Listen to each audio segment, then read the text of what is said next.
You know, nowadays, when a new drug is submitted, there has to be extensive safety trials administered to human volunteers, a dose response curve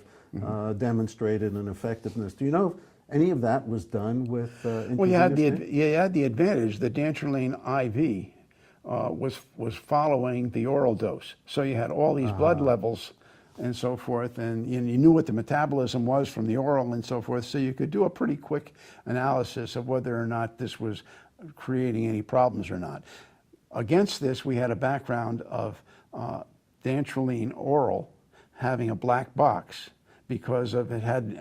because of liver toxicity that had been generated, and the black box dantrolene was something that was found after a lot of investigation and attempts to build models of the same thing. Was found that these patients that had liver toxicity had been administered doses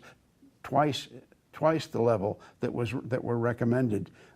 so that they were getting doses of the order of 800 milligrams for some period of time prior to providing evidence of the liver toxicity that eventually produced problems for the oral product. Yeah, to my knowledge, despite this drug being around since 1979, 1980, I don't think there's been any demonstration of any significant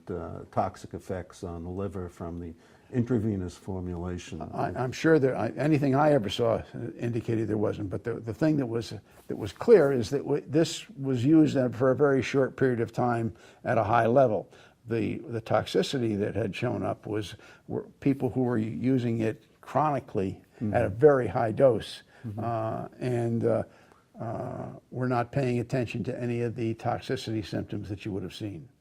So once the